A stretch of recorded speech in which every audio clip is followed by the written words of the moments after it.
Mental health is important. If you are experiencing any level of mental distress or unease, please seek professional help. Therapists and psychiatrists are there to provide a safe and reliable space to process stress and difficult situations through various methods. They are there to provide preventative and post-care for such things. If you are experiencing a situation that requires immediate or emergency attention, please check the links below for crisis and emergency options.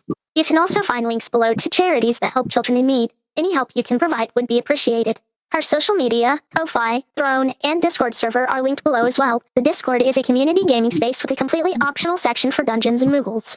Alright, so we are back with the Highroad of Maluviette. We are a little bit over halfway through this grand journey from start to finish, and things have only continued to escalate as we've been going. Last session, after finishing up your resting, getting back on the road, you eventually came upon this old, worn military compound in the forest, just a small distance off of the high road.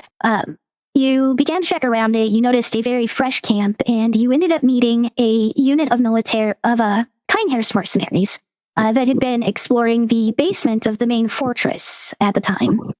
Tempest took point to speak with them, and it was very easy to make them friendlies. You spent some time discussing, got a few details, but not all the details about what they'd discovered so far.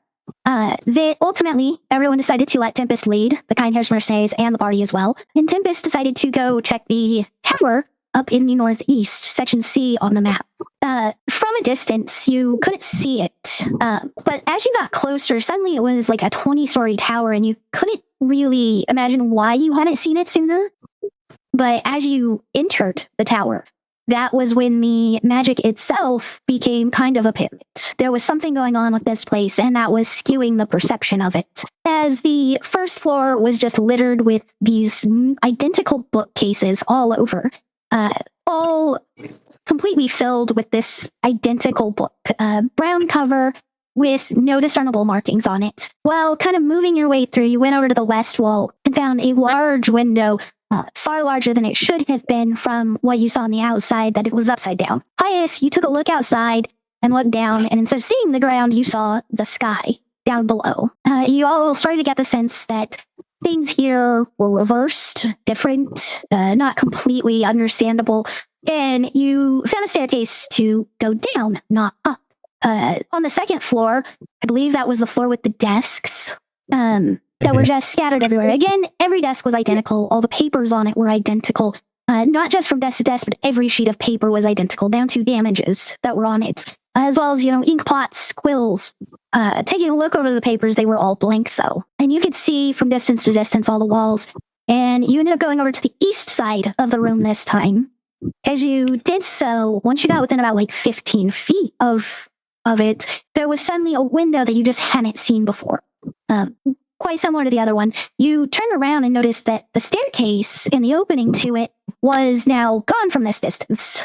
Pius, on a hunch, walked back towards it, and it came back into view as he got within about 15 feet of it. The theory was thrown around that maybe this place operates off a similar logic to the Labyrinth, to which I realized I may have subconsciously ripped off that wonderful David Bowie film without realizing it, at least to some degree.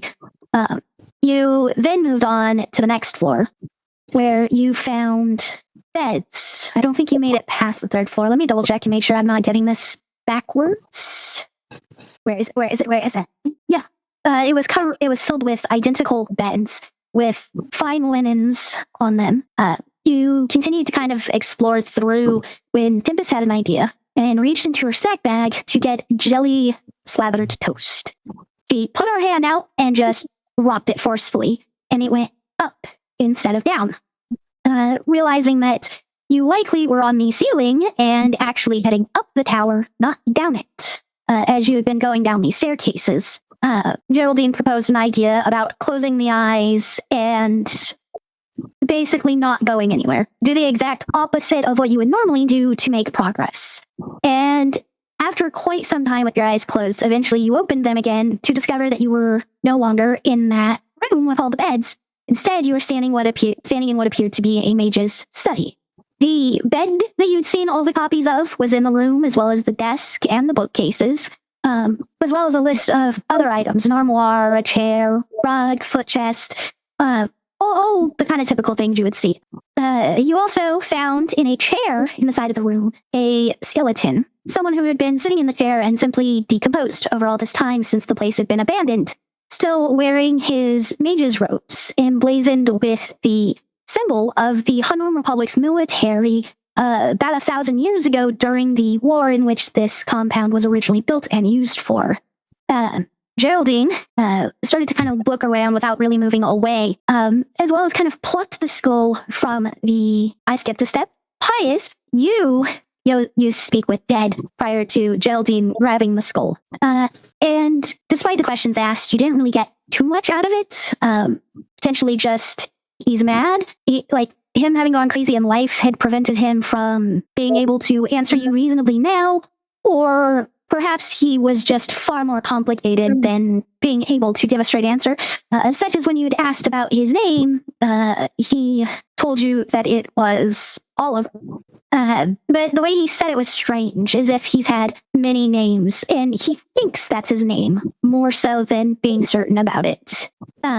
So as we're coming back now, Geraldine, you've just kind of popped the skull off to take with you in the moment, and you've also been looking around. So, Geraldine, I want you to roll a perception and a sleight of hand right now.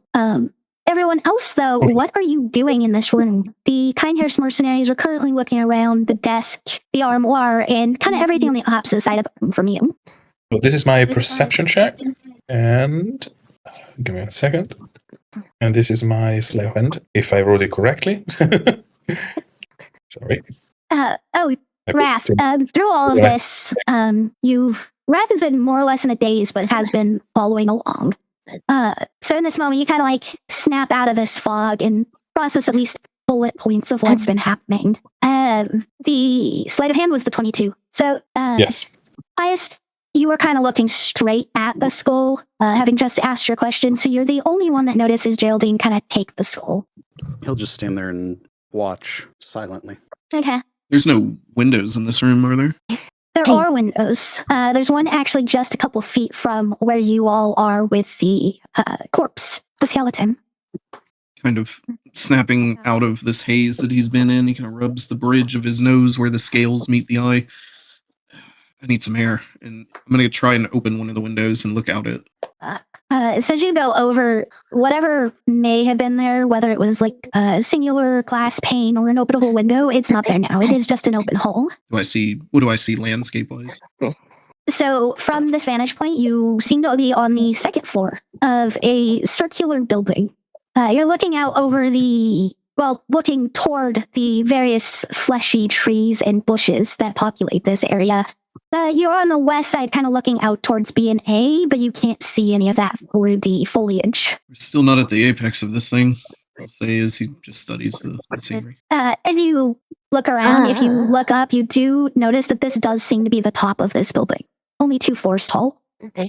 Okay. Never mind. We're at the top. Sorry. You're really gonna have to take it easy after this. So, just to be clear, are we all heading to the catacombs after this? Be precise, who was talking? Generic, room. up into the room. Yes, that was the plan. Okay. Tempest is gonna turn to the Kindhurst unit. We should bring him with, take him down there, and allow him to have a proper burial than to sit in this tower and just fade away. We don't know what was going to be there. Maybe we can search first, make sure she's safe, and come back. I agree with your ally, Tempest. We don't want to accidentally damage the body if we do encounter resistance in the catacombs. But fair enough. But it's definitely something we should take care of before we leave. And I look over at the body. Do I notice anything different? Yeah, as you actually stop and look at it, you notice the skull is missing now. Geraldine, this is about the time your perception check actually kicks in. You notice that kind of on to the right side of the body, its right arm has kind of fallen over the side of the chair. And you notice that there's a plain brown book tucked slightly underneath the chair. And I just crouched down and gently took it up between my fingers and do what a lot of book lovers do first, smell the page before I open it. You quickly notice that it is a journal. It is all handwritten, of course.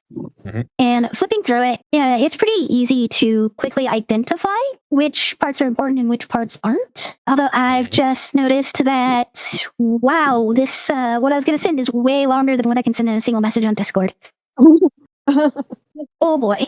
I'm going to have to break this up into, I'm going to have to break this down into a bunch of separate pieces to send it to you. So I will send you the first couple of entries that you can start working through out of the important ones while I work on sending the rest of them.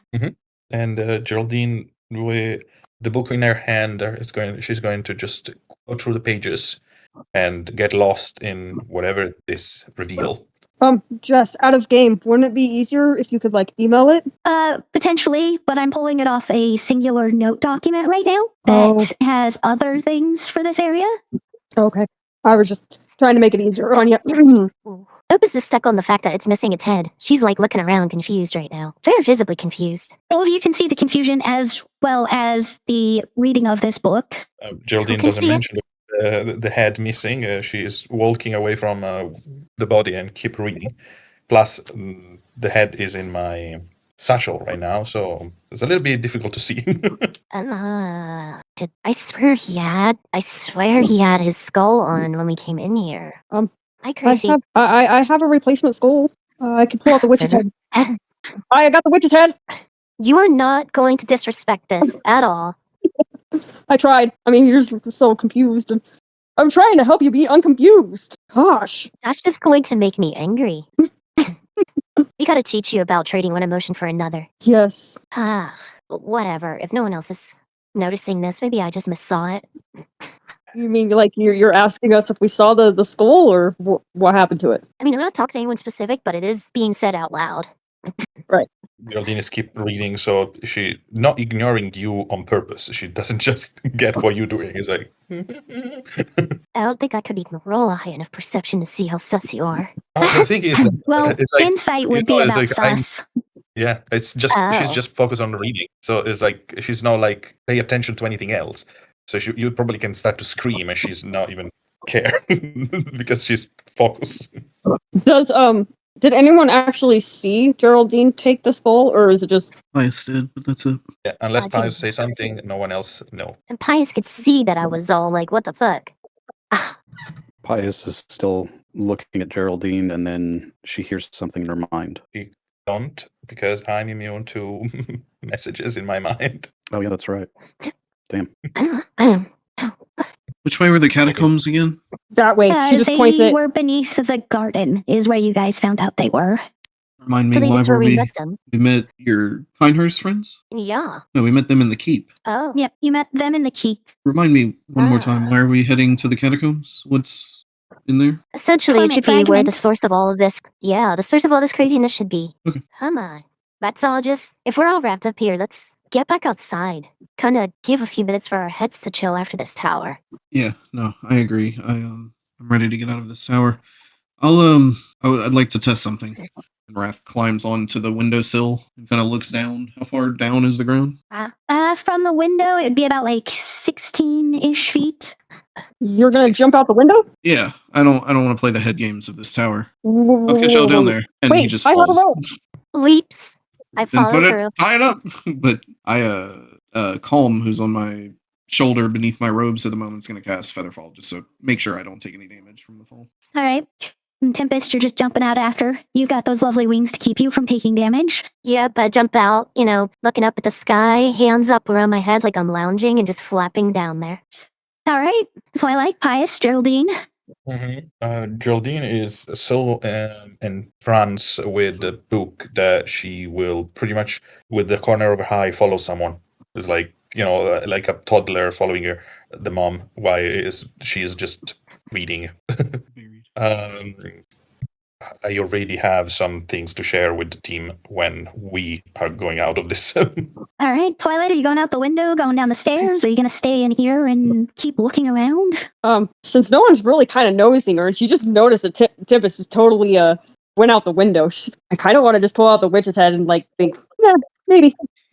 But then she throws it back into the pouch, and then she's like, She kind of follows Geraldine or Pius. No, Pius, then what are you doing? I'm trying trying to look for something that I can use to break my fall. We have the magic You could carpet. use Twilight. On. Yeah, I could use Twilight, yeah. It's only 16 That would feet. kill her, though. You can So- take it. How- Yeah, how I can far is actually it, turn into a giant eagle and carry you both down. If you guys want to It's go only out the window. 16 feet. Oh, if it's only 16 feet, then I'm just going to jump then. Jump, jump, All right. jump, jump. So, Geraldine, you're watching out of the corner of your eye, seeing where people are going. So, if you're not paying enough attention, you will walk into the window, but not fall out of No. the window. And thanks to the fact that I can walk on surface, I will keep walking on the side of the tower, just going slowly down. Almost like Spider-Man on the side of the building, just reading.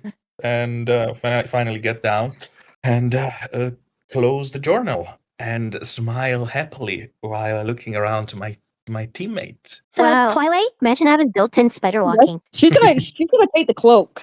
Since she's alone in the tower, she's just gonna take the cloak and then jump out the window. She's gonna hurry and snap it in her bag. well, hold on. Okay, so Twilight, you are the last of the group that is in the tower right now. Mm-hmm. And as you go and start trying to pull the robes off of this military man, you are probably going to suffer some consequences here. Damn. Well, yeah. Wow. Critical hit with a greatsword. Uh-huh. So that's 12. Get another 4, so that's 16. And I think 22 damage is enough to remove one of your hands from your body, as Oh shit. the commander does not take to you trying to loot the corpse of a veteran. And Oh plainly said, shit. You try that again, and it's your head. I'm sorry. She The just only reason I haven't done anything more severe is because of your friends. Be careful. noted. Thank you. She picks up her hand like and she just flies out the window out in shame. you all, of course, as she gets down there, can see that a hand has been removed from her body, and she is bleeding out currently. What the fuck did you do? Yeah, you guys left me alone, so it's a Twilight thing. As So I'm you cut your crying. fucking hand off? No. I took the cloak, or at least tried to. Are you gonna Wow. fix that? Yeah, I'm gonna try. She's way too excited about the fact that she just got severely damaged. Yeah, You're, Well, like, first bleeding damage everywhere. is 6 more points as well. Close the wound. Do something. I'm trying. I think I can take. I don't know. Can I do cure wounds? Can you get your hand stable enough in the right position before you do it? Yeah, Geraldine will intervene and just grab her wrist where the cut is, grab the other hand, and keep it together without even flinch, and just say, "Now." Cure wounds. Okay, go ahead and roll 1d8 plus your modifier of 6, I believe. Oh shit. Can you roll that Your one for me, modifier Jess? 6. I gotta get my computer. I gotta get my computer up. I knew I was forgetting something. Can someone else get me that 1d8 plus 6 while I remove the I'm sorry, spell guys. from her spell slots? 11. 5 plus 6. 11. I feel like an idiot. I knew I was forgetting something.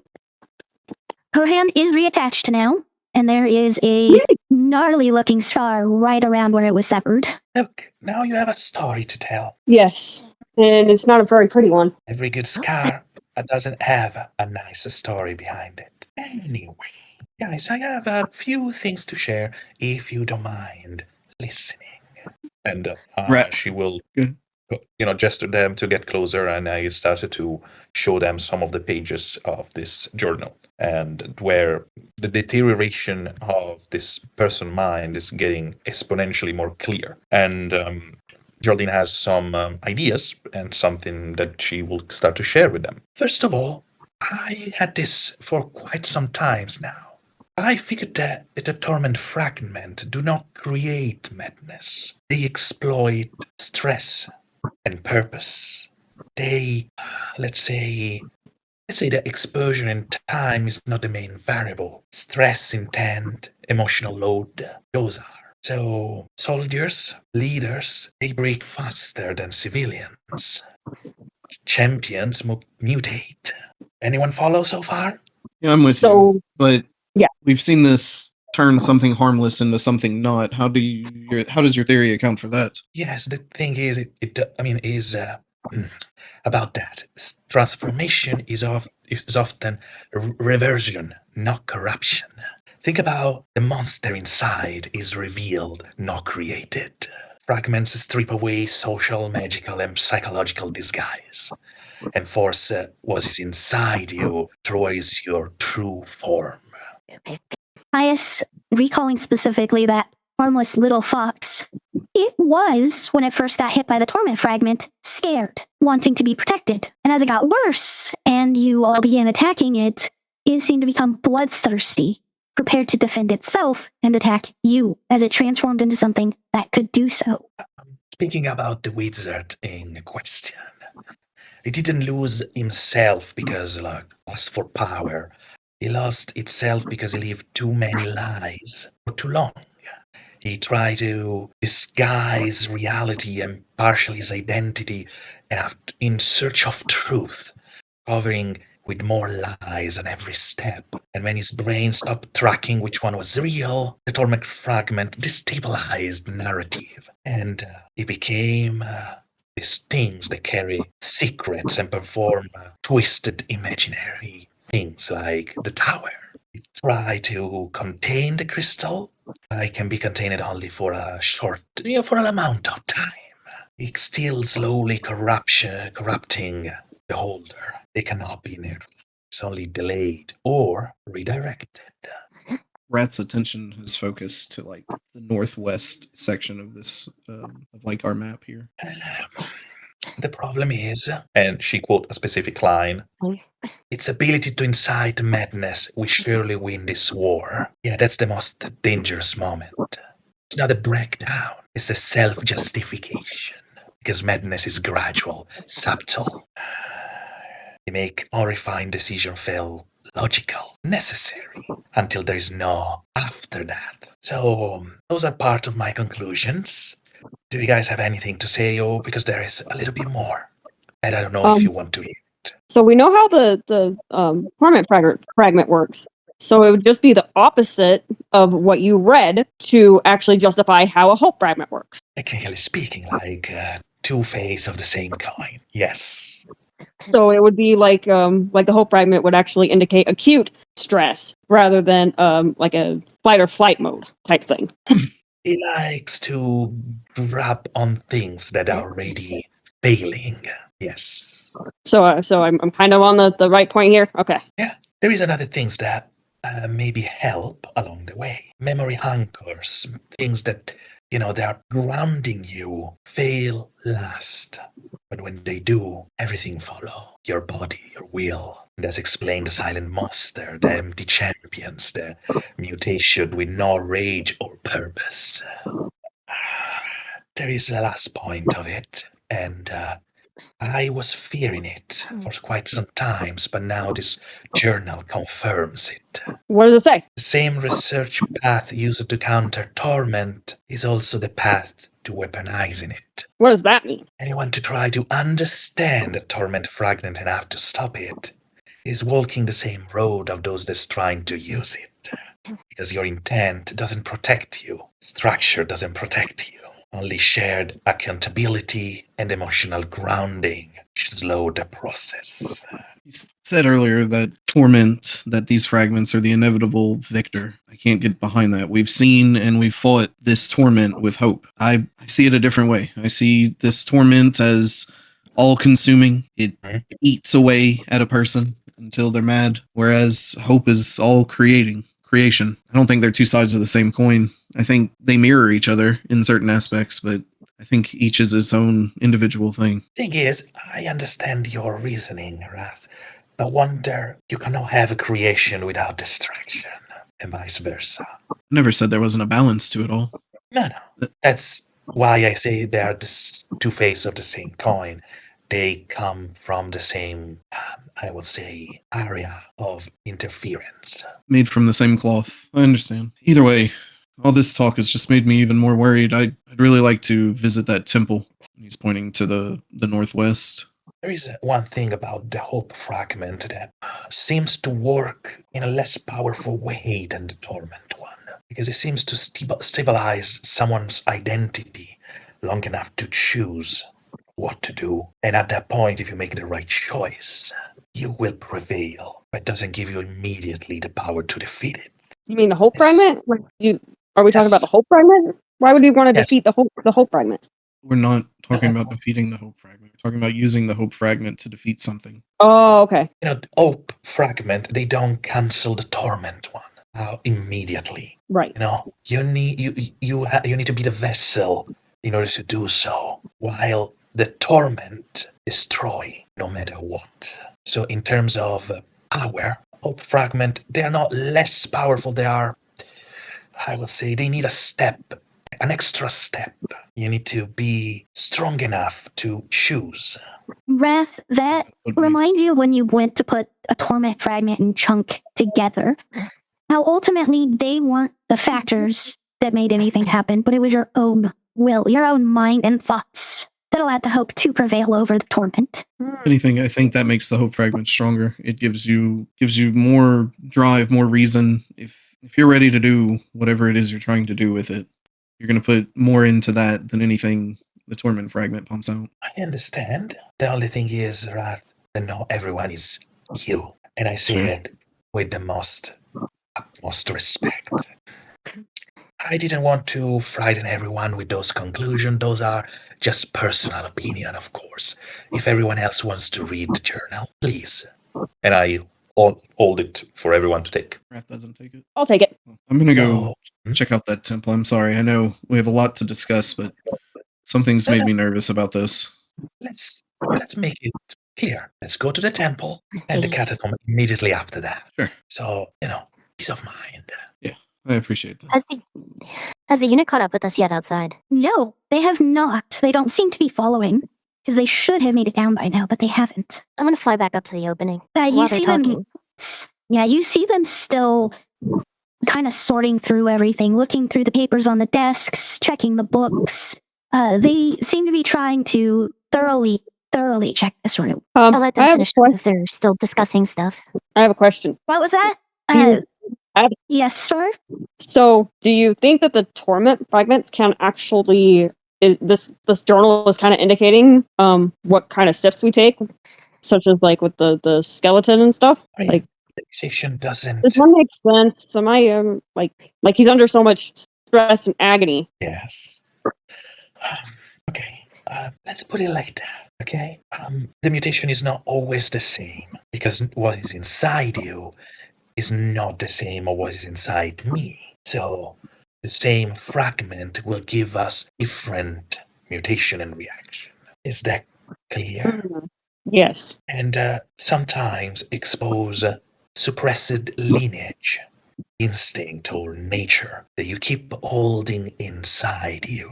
And Geraldine, point your chest with the tip of her claw.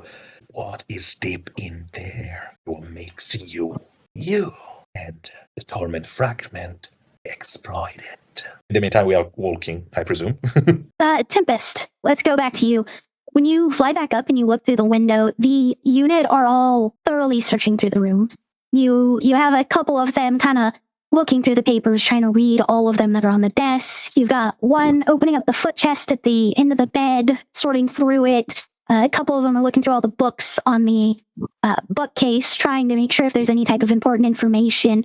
And the captain is standing over by the staircase that heads down to the first floor, watching everybody at the moment. They are making no effort to follow right now. I'll head over to the leader real quick. It looks like you guys are all occupied for the moment. Yeah, unlike all of you, I don't think it would be safe for most of us, at least, to jump out that window.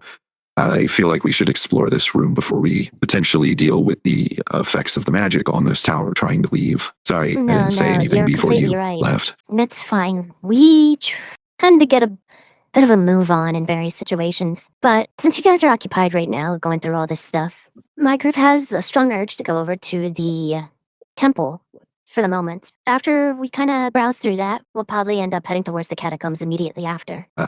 Speaking of the catacombs, we are, of course, well aware, because of history books and such, we did get an opportunity to do a little research before embarking on the Highroad. Obviously, anything relevant historically to the Hunram Republic, such as an old military base, came up. We knew there were catacombs, but we haven't been able to find the entrance to them. That was the reason we had originally been exploring the garden, actually. Interesting. Shall we retrieve you after we're done with the temple? We can all try to locate the catacombs and then enter. If that's what you desire, then yes, come back and get us. If you don't, we'll head over to the temple to see if you're still there. And if we don't find you, we'll see you back at the camp later tonight. How does that sound? That sounds perfect. We'll go with that plan for the going forward. And Great. before Tempest turns away to leave, you went light on her, didn't you? Oh, of course I did. I could have gone for the throat, literally. I don't doubt it. I wish I could say that that was a true learning experience, but they can be a handful for all of us. Well, I have enough faith in your group that won't be a permanent problem that I left her with. Of course. And I will be keeping a closer eye on her because she cannot be allowed to have any more disrespect with what is present. I appreciate that. You're a citizen of the Incendium Populace, but having respect for the Hunrom Republic's military does bring me comfort. The world is filled with life and death, and we deserve to give all of those who have moved along the peace that they need. Well, I wish you all the best in your searches in here. Hopefully we can reconvene soon. Yes, and the same to you and your comrades. She gives a nod and flies out the hole. So, the rest of you, about the time that Tempest catches up and kind of where we left off, because you were walking at a bit slower of a pace because it was a deep conversation. You're all kind of at the edge of B now, on the east side there, that gap in the middle. And as you're coming through, you can tell that the trees and bushes have moved around. In fact, the couple that you had seen that were damaged, Twilight, the ones that you had attacked when you were on your own, you don't see them anywhere. It's as if they recovered, moved, disappeared, something. Would a nature check help me out on this? No, it wouldn't. A nature check would tell you that trees and bushes and such don't just get up and move, nor do they magically heal rapidly. Right. Which is, she kind of already knows that. Yep. Wrath, seeing as this is the first time you're quite consciously coming through here, you do notice that kind of a little bit to the south of where the letter B is on the map, there is an old worn fountain. You can't tell what the statue in the center of it used to be, but it also has a large plaque. It has 4 of them, one on each side, one on the north, south, east, and west side. That also they all seem to be worn with time as well. He takes note of that, but he's pretty focused at the moment, trying to get over towards A. Okay. So if you all are just hurrying along, and you get over there, and can actually see the temple itself finally. It's not as large as the fortress itself, but it's a rather large building, considering this was just a military compound. And on top of the building, there are 3 statues. They look like they're similar in design at the bottom to the one that's in the garden. And they are significantly more worn with time, but they're also significantly larger, so they've managed to retain more in the way of details. And Wrath, you can see enough of the upper bust on one that it does seem to be a representation of Risha. The Risha you have actually seen specifically. He'll stop once this comes close enough into view that he can make out the details. Do you know why you don't see this ever? Why? There's another name for my goddess, the Kingdom Killer. Usually she'll tear down temples to her. So the fate of this place was probably not too promising. Yeah, and Rat's gonna walk towards the door. As you're walking towards the door, you have to pass by the large stained glass windows. There are holes busted through them. The glass itself has been worn to the point that you can't actually see through it at all. But through some of the more sizable gaps in it, you can tell that the building itself has been overrun with natural plant life, not these fleshy abominations that fill the rest of the area. If there's any actually close enough to touch of the fresh vegetation, he will reach out and almost like he's taking solace, kind of caress some of it, some of the vinage. When you touch it, it almost feels like if you put your hand on someone who's really stressed out and then noticed you, and they seem to almost relax under your touch. Just trail his hand as he goes towards the door then. He does seem to, his shoulders kind of calm a little bit from the tensed position they were in as he walked up to you. When you approach the door, the first thing that you take in is that the door itself isn't made from wood or stone. And especially from the era it's from, a metal steel door would have been incredibly rare to have seen. Steel wasn't as easy to mass produce at the time. And other than a significant amount of rust, it does seem to be holding up significantly better than most of the area. Walk up to it and kind of kick it. Does it feel like the rust is thick enough to weaken the integrity of the door at all? absolutely. You can't tell quite how thick the door is, but it is thick enough that the rust hasn't completely worn it away. Enough, though, that it would be easier to break down than a new metal door. Stand back, and Wrath will kind of wave a hand to make sure people back away from him. And if everyone does, then he'll bring that hand forward and clap it into his other one. And as he does, he'll cast Thunder Wave on it to push the doors inward. As the thunder wave hits it, and of course reverberates loudly, and you watch the doors kind of getting knocked in, you can see that they did originally open in as well, and they kind of get blasted off of the hinges and fly about 5 feet as they topple over the plant matter behind them. Wait for the dust to settle and peer in, see what I see in the building. Knock, knock. For a temple, it's fairly straightforward. There are effigies around it. There are pews. Everything has, of course, been overgrown with these vines and flowers. And for some reason, there's even a tree in one of the corners. You can see that at the backside where the pulpit would have been, instead is a large bush covered in these bright blue berries. Not blueberries, but berries that are blue. Wrath will start to walk in cautiously. So it is difficult to maneuver your way through this because of the density of all of the foliage, but you are able to do so at about half your normal speed. Is anyone else climbing through with him? Yeah. Yeah, sorry, please go on. No, go ahead. No, I was just saying yes, Geraldine does. She is the tallest of the group, but she's also very thin, so she will try to squeeze in carefully. Okay. And Twilight, what were you saying? Oh, I was gonna see if I could actually really investigate the statues to see if maybe there's like a something that to see if there's if I move like the statue or if it can be moved, to see if there's like a trap door to figure out like where So the the torment. statues are on the roof of this building.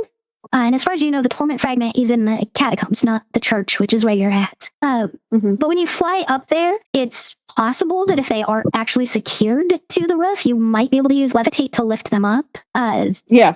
You're not going to be able to pick them up. They are bigger than you. I was actually referring to the statues that we actually saw, like the statues that Raph saw. Those are the ones on top of the church. Oh, okay. Yeah, I'll go over there and try to really investigate it. Okay, go ahead and roll an investigation check. Tempest. I was like right behind Raph, just following them in. Okay. Ice, how about you? I will follow as well. Okay. And Wrath, you're trying to head back to where the pulpit would be then? That's where the bush is, correct? Yes. Yes, the bush has Yes. replaced the pulpit. Okay. That's where I'm heading. You're able to get over there without any major difficulties. Just the slow going process of climbing over all the foliage. Oh. There's no vines on any vines. There's no thorns on any of the vines or flowers. And none of them actually seem to move at all either as you approach. And even as you get close to the bush, it doesn't seem to do anything either. I'm going to just spend a moment in prayer, if you don't mind, and then we can head to the catacombs. Thank you all for following me here. He'll turn around and go down onto his knees before laying down prostrate, before the bush, and just have his hands palms to what would be the sky, and he'll just silently pray. And his prayer essentially is, Mother of Wind, this temple I know you don't like, and if you would have it destroyed, give me the power to do so. And then he'll thank her for her wisdom and guidance so far on this journey, before ending his prayer. Okay. Geraldine, Tempest, Pious, as Raph's giving his prayer, are you looking around or doing anything? Yes, I actually looking around. It's because I want to check something.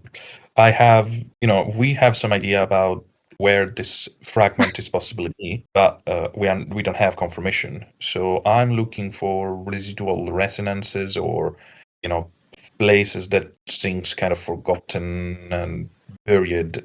So this place can be something along that. Okay. As you're looking around, you don't necessarily see anything that would stand out to be involved with torment fragments themselves. But you notice that etched into the walls, underneath the effigies, even in the glass panes from the parts that aren't gone, you can kind of make out, all of them seem to have the number 8 etched or carved somewhere with them. Okay. Okay. And I will take note of it, and I will mention it to the other after they finish what they were doing. Okay. Twilight, with your 16 for investigation, you do use one of those rings of levitate. One of them, their once daily ability. As you're looking around them, the statue does lift up with levitate. You're able to put it down.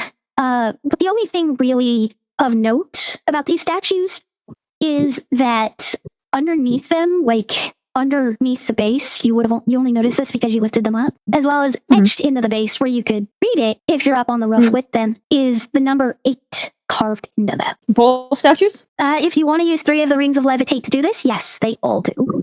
Yeah, I do. Wrath, as you finish your prayer, it's not like the direct speech you've gotten from Risha. It's more like her lingering presence in the area. You get the feeling that this temple and the overgrowth inside of it is her lingering will still trying to protect this area. And the bush seems to actually shake slightly as a torn up journal seems to fall out of it. Oh, he'll kind of look up, clearly not expecting this to be an answer to his prayer. Thank you, Mother. And he'll start to look in it. It takes a few minutes. There are a considerable number of entries. But this is clearly the journal of the priest that was in charge of this temple. And most of them are on day-to-day affairs. Some of them are just trying to cope with some of the confessions of the soldiers, things like that. You do notice a couple talking about how some of the soldiers had started to see the ghost of a woman, one of the other soldiers who had passed on. Her name was Helga, and that they all seemed to be convinced that she couldn't move on because this research wasn't done and it needed to be done to end the war, and then until the war was over, she wouldn't be able to rest in peace. But there is one entry that stands out from all of them, and I have just sent it to you. Pious Tempest, you of course do notice the shrub drop this journal practically into Wrath's hands as he opens it up and starts looking into it. No. Well, I thought books were made from trees. And I'll probably just watch Wrath as he's reading it, but not actually trying to look into it. And kind of feeling your eyes on him, Wrath will start to describe like the mundane details that you've read. My dear fellow friends, does anything in the book that refer to the number 8? Not yet. Why do you ask? And I said with my finger to point at all the number 8 in the room. Is this recognizable as Rishia's symbol as well? Because isn't her symbol a Mobius loop? Yes, it is. And these do seem to be just gross simplifications of it, and of course turned upright to be an 8 instead of a Mobius loop. It's very similar to Rishia's symbol. It would make sense if it were sideways. Okay, thanks for answering me. I'm not saying that's an answer, just a possibility. Mhm. Like it's clear that they've all been turned facing like the orientation of a number, right? Or is that not clear? Yes, they have been oriented as the number 8, not as a Mobius. And they, knowing this, they are, let's say I followed imaginary line from them up. There is anything on the ceiling that indicate, something that should not supposed to be there or is close to something interesting? No, other than the 8, nothing really seems to stand out or be distinctly out of place for a temple to Risha. And of course, the fact that temples to Risha really aren't a thing. I have an idea. As Twilight rejoins you before I all, put she the- has an idea. No. I thought it was, sorry. I'm speaking out of turn. No, we can head back to you while everyone else thinks on what's going on inside, and Lance gets a chance to actually read what I sent him. What is Twilight doing? I was just wondering if I put the statues from like mix up their spot. So like one statue was on the one platform, just kind of mix it up and kind of see what happens. You move them all to different spots and nothing happens. Okay, she's just gonna not even put them back in the spot. She's just gonna kind of, let them fall wherever they may. Okay, so you just leave them in their mixed up order then? Yeah. Do you head back down to And everyone then else she's now? gonna, yeah. Okay, all right. Twilight rejoins you now. As Rat's had a chance to go through this and you've all had your chance to converse. It might be a good thing we came here before finding the Torment fragment. This passage here talks about a Commander Durin and his identification magic, but he seemed to refuse to do it on the Torment fragment. because he didn't know, with the way it amplifies magic, he didn't know exactly how much he would learn, and he was concerned about that. But it goes on to talk about possibly enchanting these shards and having to reduce the level of magic expended to thousands of times less. This is a very fine control of magic, it seemed this Durin had. So he was trying to control the fragment? All it says is enchanting, but I imagine, yeah, something like be able to harness it. What a foolish thing. That could mean there are wards on it as well, though.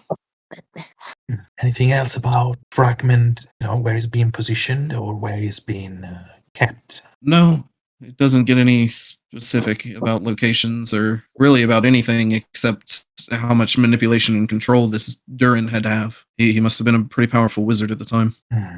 Maybe I'm wrong, but there is more we find information, the more it seems that the fragment can be under the tower more than the catacombs, unless they go under the tower itself. Don't you mean above tower? Because when we were in it, everything was below, everything was above. No, I mean something under, physically under the tower. As I said, I don't have confirmation of it. I just go with a hunch. Well, what told us that it was in the catacombs again? I'm sorry, my mind is a little fuzzy. It's like I was almost not there when we found that out. The skeleton wasn't did, it- with the Speak with Dead. It said that it had left it in the catacombs. Okay. And do we know that it was the last one to hold it? No one retrieved it after their death? It seems to, according to the journal, it was It's probably the the- last person here. I can cast Speak with Plants and see if that would help. Give us a indication of. Twilight, I mean, you remember that there's when you tried to do plants that here. at the edge of the area, it didn't work on these fleshy plants. But these Oh, yeah, regular it didn't. ones in the church, that might Yeah. work with. That's what I was There's thinking. there's a berry bush right here you could talk to. Ooh, yummy! Pointing it out, by the way, Wrath takes a look underneath it. Have any berries fallen out? No, none have. Don't pick any of those, Twilight. Those are, like, holy. He's kind of get a sad look on her face, going, "Okay, I guess I won't." But I can speak with plants. Need plants to see. Whenever you speak with it, ask if you can have one. I just don't want you to take it without having permission. Okay, I'll ask it. Okay. But I'll also ask if there's like an indication of where the possession of this fragment is. Perfect. Speak with plants. Speak with plants. You are now able to speak with the plants. May I have a blueberry?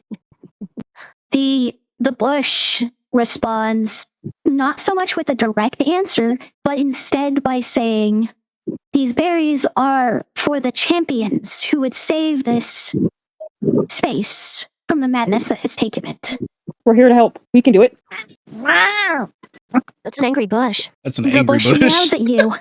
Yes, the bush meows at you as if disbelieving your very nonchalant statement about saving this place. I'm sorry, my cat's so grumpy. She's old and grumpy and miserable. Don't insult the bush like that. So, what was the reaction to like the hero thing? It just kind of shakes at you, not really saying anything in response. You know, Okay. fine. it doesn't actually say how it communicates with you in the spell. It just says that it gives them the ability to communicate with you. So I am going to say that it is just telepathic communication outwards. All of you in here can hear the plant's response. The location of the torment fragment. That was my next question. Is there any idea? Like, has it been removed from the cones? Not one, but three, all beneath the ground, mutating the soil and that which grows from it. That's all it does? Are you asking the plant if that's all it does? No, I'm asking the DM. Is that all it does, or does it say anything back? That's what it says to you. Well, that's more information than we had. No, it's beneath the ground, at least. Catacomb beneath the ground. Maybe I was wrong. So there is a trapdoor here. And these berries will help those who wish to free this land from its torment? Or I The was bush does thinking not that was. respond to you, Wrath. I'm asking Twilight. You said we all understood what the plant said, right? Mhm. Yes. Yeah, I'm asking Twilight. From what I understood, it might be. I mean, I could totally be misconstruing this, but from what I understand, that the berries are for those who help them in the end. Like, I don't think the berries are a reward right now because we have to prove our worth. We have to Gotcha. prove that we're heroes, and then we get the berries at the end when we resolve this. That's my understanding of it. This is why you're around. You're the plant speaker. but I'm not sure. I don't know. I mean, it Twilight, might be just, your way of thinking. Twilight, the wording might have gotten a little lost on you here. It said those who would champion, not those who have Would. championed. Okay, yeah. So would. Okay, so it means that yes, we take. Then Raph was right. Awesome. I'm gonna reach forward and gently pull on a berry. It comes off with no resistance. Thank you. Or can you? I don't know if you want to relay that or not. Thank you, plant. I'll take a blueberry, but then I'll replace it with like a good berry. As you try to reattach a good berry to this plant, despite the fact you know that plants don't work like this, it I know. reattaches and slowly starts to tint blue. The good berry does. Yes. Hmm. It doesn't like full-blown transform, but it looks like it's attached and now slowly transforming into one of those other berries. Team Rap, take the berry. I'll kneel down next to him and take one as well. So there's about 20 berries on it in total. I'll No take need back to be my. greedy. I'm gonna try taking back the good berry. You Indian giver. I just want to see. I just want to see something. It comes off with no resistance, and what little blue had tinted it disappears immediately.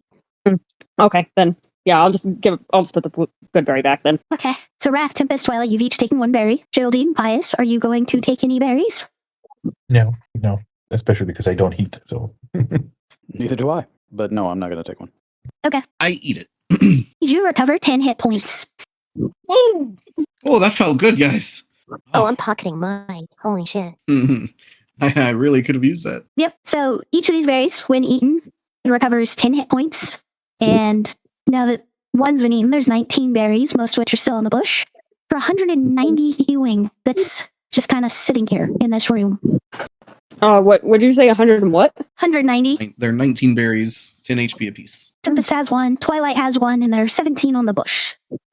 Depending on who and how they're sharing the information, maybe we will take some other, but Building doesn't look for it because she's not used to eat stuff. I think it's pretty obvious because Wrath was as injured as he was. I think it's pretty obvious what it does when he eats it. Like he had visible wounds a bunch of his still wounds already. just kind of close up. Yeah. Oh, that's so much better. Twilight's gonna grab like maybe six of them. Okay. So you have 6 healing berries. I'm gonna grab a couple, put it in my satchel, and Okay. start to walk out because we need to get to the catacomb. Thank you, Okay. Rush. Knowing full well it can't respond to me or understand me. If there are 4 berries left as we leave, I'm gonna grab those 4 and eat them on the way. All right. You heal another 40. I'm at max again, y'all. Good for you. So Twilight took how many blueberries were there? You took 20 6. in total. Yeah. No, how many did everybody else take? I took There's been a 5. total of 13 taken off. 14. Okay. Yeah, I don't think I have that many good berries, but yeah, I'll just replace what I took with my good berries. Okay. Good berry produces 10, so you are able to put 9 more on since you already put 1. Very good. Gotta get back, like can't just take things and then not get back. I've learned that from past experiences. I look at my hand. Wow, completely you are agree. growing. Well done. I'm learning. Oh, do you think we're almost wrapped up in here? We should probably reconvene with the group. Yeah, no. Well- I really appreciate y'all letting me take the time to pray. Sorry about that. Just got worried, Well, according to our plans, I think the torment fragment's underneath the ground. which would mean it makes sense to find these catacombs. Yep. Which also means that it is not going to be an easy trek down there. By the way, I didn't have time to mention this. Did I ever capture the name of the leader? I forget. Yes, and my brain has lost his first name. Did I write it down? I remember his last name. Yes, that? you got his first name. And his last name is Rayvern, although he does not use that last name. As for the troops, they've all just been calling him Captain, so Captain works. The captain, the captain of the unit mentioned that they couldn't find the entrance to the catacombs. Well, It might be something we'll have to deal with. it's in the garden, I can right? ask- That's Yeah, somewhere. there was that strange fountain we passed. We could start there. I can ask the plants again Makes to see if there's an entrance.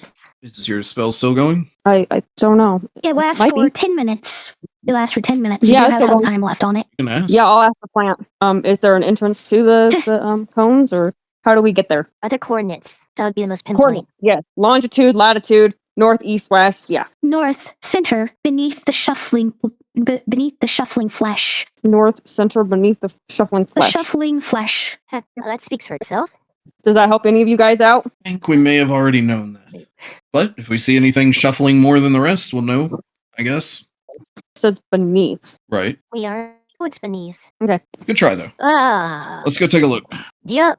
Gonna go see if the unit's done with what they're doing yet and ready to meet us. They're already there.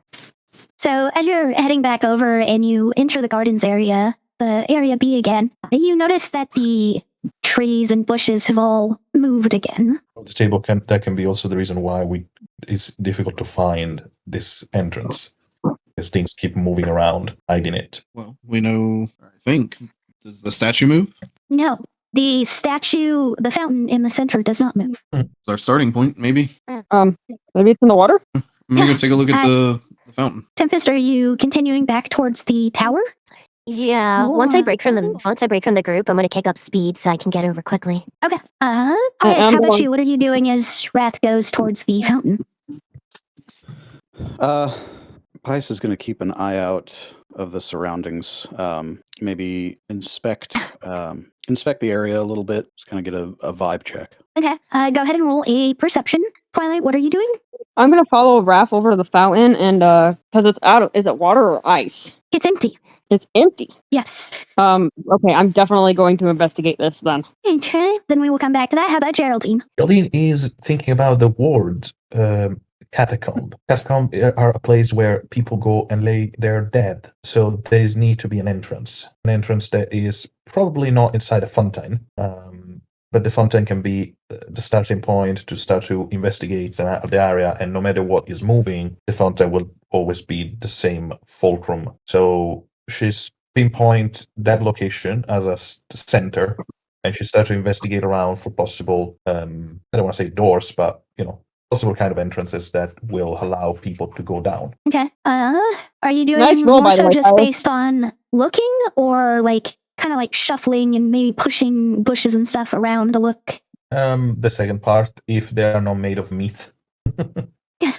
They are all made of meat. Yeah, I figure that. So I will, for now, just moving around. And if I Okay. cannot find anything, I will probably start to push things, but only if my companion are close enough. All right. Go ahead and roll a perception check as well. And Wrath, And it is Twilight, a we'll come piece back of to you meat. and the fountain. Oh boy. All right. Wrath, Twilight, you are investigating the fountain. You can make a group check. Innate another check. So either one of you can roll with advantage or both of you roll separately. This is Raph, what's your investigation. investigation? Nope, it's investigation. 4. I have a Foul. +4. So we just both roll, maybe? What's yours? 4. The same. Hmm. Let's just both roll. Okay. And I hope you do better. I got an 8. I can actually use a point of lucky. There you go for it. Only for yourself. In a way, that counts Go as ahead. better. Yeah, it does. So if you want to go ahead and roll that again, Twilight, go for it. There we go. All right, Got you're going to this. keep 17? Yeah. So So both it's of you- 17 plus the 9, right? Or the 8? No.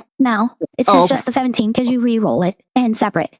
So both of you do notice fairly quickly, even though the plaques are worn, the inscription etched into them is still legible enough. It takes a little bit for some of the letters, but the inscription reads, "Life returns to death, returns to life, a never-ending Mobius of beauty, perfect symmetry." And right below it is another one of those 8s etched into it. I feel like they're mocking her at this point. And do all the plaques read the same? Yes, they do. Twilight, you notice, though, looking over this more, the statue itself doesn't seem to have that same design on the bottom as these other ones from Risha. It seems to be wearing some type of cloak or robe that's tattered and frayed at the bottom. And the inside of the fountain, where the water would normally be, is just a series of these 8s, all side by side. Not 8s. These ones are turned on their side, so they're just consecutive Mobius loops, circling the bottom of the inside of the fountain. They are heavily worn, though, so you barely notice them. What does it actually say? Life returns to Like, death, I- returns to life. A never-ending Mobius of beauty. Perfect symmetry. What did you mean? the inside of the fountain, the Mobius loops? Both. Well, the Mobius loops don't say anything. They're a visual. Just turn an 8 on its side, and they're just all side by side in a circle around the bottom of it. Oh, we turn the statues side by side to make it like an infinity 8. Come again? Yeah, okay. So with these statues, we need to turn them on their sides and kind of make like an infinity 8 because it repeats itself. I'm Like gonna turn the its whole side statue on its side. an 8 on its side is infinity, Yes. and life is infinity. I'm sorry, I'm having a hard time following the turning every statue on its side to make it look like an infinity. You're just Mhm. talking about the symbol. You just want the symbol turned to the side. Yeah, maybe. Something has to do with like turning it on its side though, because that's what the message said. What message? Life becomes death becomes life? Mm-hmm. And that's what infinity is. Let's move over to Somehow. Pius. Geraldine, you're 8. You Yes. don't notice anything specifically around it. Pius, as you're kind of looking around, keeping a watch, and exploring a little bit while keeping everyone kind of in line of sight, for a brief moment towards the north side of the garden areas, Pius, you almost think you see a stone stair for a moment. But as you're looking around, your head pans away from it, and when you turn back, all you see are like the toenail leaves of a tree in that spot, kind of shimmying as if being blown in the wind. He almost freezes, and then he turns his head to the left and to the right. How close is everybody to me at this point? Because he hasn't really moved around. You're about 30-ish feet away from Wrath and Twilight. Tempest is a fair distance off. And Geraldine's an extra 20 feet away towards the south side. Wrath, Twilight, we have an issue. What's the issue? Keep your eyes on the statues. Something's not right. Yeah, it's just we have to turn them. No. How many statues are around us? There's just the one that is technically just a part of the fountain. As for And all the that's what- statues in staring this at- area you've seen, there's 2 in front of the fortress and 3 on top of the church. Yes, there's just the one statue here. We've been trying to figure out what to do with it. Feel something coming off of it? It looked at me. I mean, I don't want to be harsh, but I'll step in line with where the statue is looking. It's looking at me now. You mean it turned its head to look at you? Yes, I know what I saw. Hello? I think I Statue? might have come across wrong in my description. I've been trying to process what you were getting at this whole time, Pius. You notice the opposite direction from you, from the statue. You thought you saw stone steps, like stairs, out of the corner of your eye. But when you turned your head back to try looking at where they were, you saw the toenail leaves of the tree in that spot kind of rustling as if being blown in the wind. Okay, I thought somehow I missed that. I thought you said a statue was looking No, at me. I I might thought have we said were statue dealing with since my weeping brain angels just for a second. switches words. Oh God, no, I'm not cruel enough to do weeping angels in D&D. If you're playing the Dr. Who TTRPG, on the other hand, Okay, It's Lucky considered for us, we're not there. retcon then. Pius did not say any of that. He goes over to where he saw it, and he's gonna peel back the leaves in the trees slowly. boy howdy, I am a little bit off center here. I forgot I got a new phone. I just went to open the sat blocks, and they're on my old phone that's inside, turned off, and at 20% battery. Okay, I'm gonna Stat have to do blocks it as of what exactly? Does- of Weeping the trees and bushes and flowers. Yeah, sure. Yeah. So I'm gonna have to try to remember their stats as best as possible from memory. I do know what their attack is, seeing as they were beating on Twilight last time. Those plans. And that wasn't very. This isn't very pleasant for you, as you start trying to peel back these toenail leaves that are fighting against you, as if resisting actively. You do see the opening to a staircase leading down below. And you feel the motion and wind as one of these branches whips up and comes back down and just cracks you on top of the head. Okay, I'm gonna use my reaction to use Sentinel at Death's Door to turn that into a normal hit. Because I don't want to get That crit right off is the fair. fucking bat. Maybe not the That first is one. very fair. Yeah. So that is going to be, I believe it was 2d6. So that would have been 7 plus modifier 4, 5, 12. 12 bludgeoning damage. Okay. And roll initiative. Okay. Everybody roll All of us? initiative. Yep. I'm Haven't not done this even in a while. there. Still got to Oh, roll no. initiative as things happen in turn order. Damn. What is my initiative? shit. I haven't done this in forever. 25 for Wrath. 25 for Wrath. You have a +6, Twilight. Thank you. Tempest got a 26. At a 19. Twilight got an 18. I'm last. Geraldine got to 19. Or an 18. 19. And you mistyped something there. I put Twilight in wrong.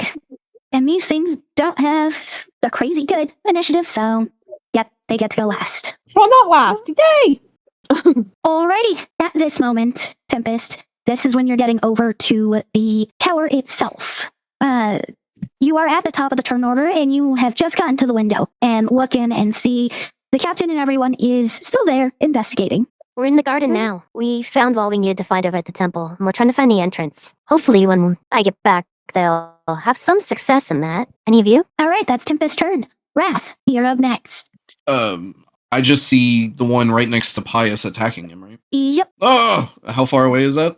about 30 feet. Okay, yeah, I'll rush over and take out the blade and try and slice through some of the stuff. And as he does, it kind of erupts in that green flame of his. That's a 28 to hit. That hits. All right, that is 11 points of piercing damage. 16 points of fire damage, and 4 points of lightning damage. It has a clear effect on the tree, but it is not downed.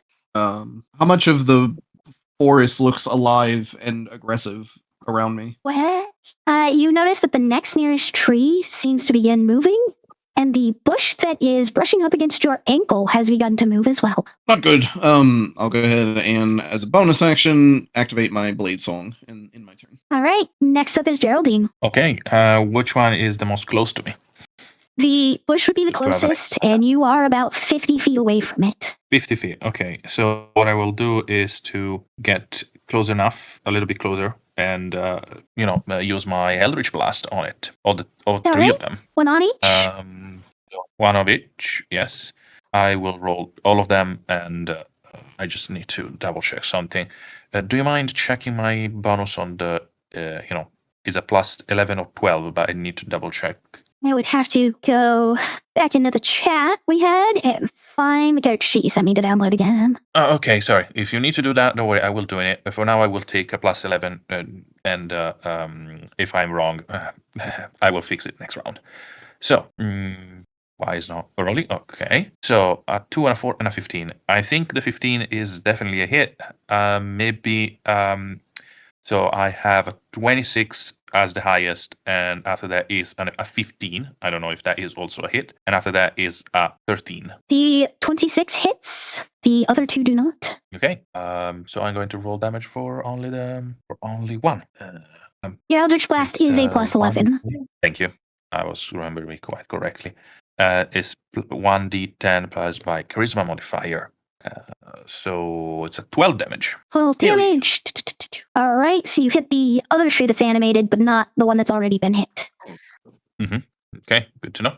And Geraldine will, put herself ready to strike against anything that come closer. But that's her round for now. All right, next up is Twilight. So as she notices this, she's like, okay, yeah, I know what's happening here. So I guess that's a good time to use my Wrath of the Nature. bush is wrapping you up. Yes, so I'm going to now use my 5th level spell and cast Wrath of Nature. Before you do, you notice Say that again? that none of these, before you do that, you notice none of the trees, none of the bushes, none of the vines, the things you could normally control here, are natural plants. You don't even see stones and pebbles on the ground to control. You don't think there's anything in this area that spell would animate and help you with. It's as if nature itself has become your enemy. I was just going to ask you that. Nature's now my enemy, huh? Let's see. I guess she can do the Wrath of the Wand of Swarming Insects. You would catch Pious and Wrath both in it. Maybe an Earth Tremor? I mean, I'm kind of running out of options here. Earth Tremor, Flame Blade, something. Flame Blade's a good option. It's a bunch of meat. Slice it up. Start hacking that. All right, I guess let's do Flame Blade. All right, that materializes. Are you moving over to the bush or one of the two trees?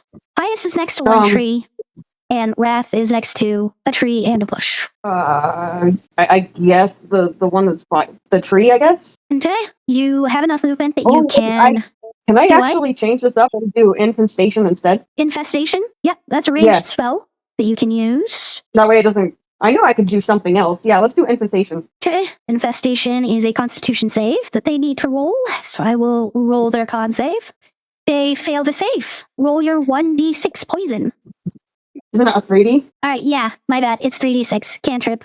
Kind of forgot about scaling for a moment. Okay, now which one were you trying to hit with it? Because that still never got established. The one that was the tree. The tree I that's think it was next the tree. to Pius and Wrath? Yeah. Okay. A bunch of biting insects appear, bite at it, and then disappear. Not really. They're still there.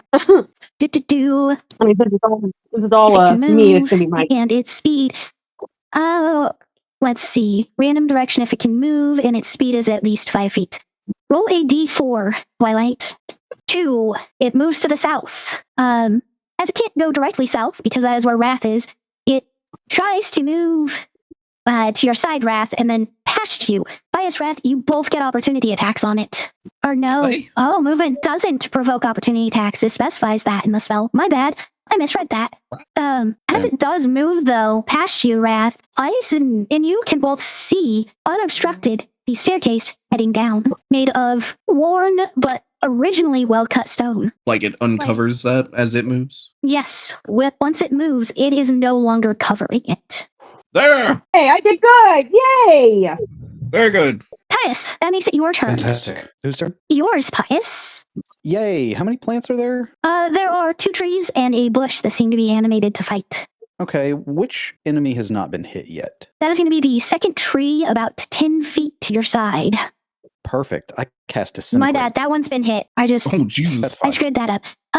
Yeah, that one's been hit, and then there's the bush right next to Wrath. That's the one that has not been hit. I feel like the tree's going to be hardier. I'll cast Disintegrate on the tree. Alrighty. That is a dex save. Yes. 17 pass your DC or fail. It fails. Roll your damage on that tree. 81 force damage. You mad man. You hit it with the disintegrate, and you watch as the leaves all over its branches, the giant toenails and fingernails, just kind of dust away, and it shakes violently, but it does not fully disintegrate. It is still standing. For now. You Holy do still have shit, your bonus Pius. action in movement. I'm going to walk towards the tree that I just cast Disintegrate on. All right. You are And then clean stand and right next free to it. to do so. Bonus action. I don't really have that many bonus actions I need to use, I guess. Nobody's down. Okay, yeah.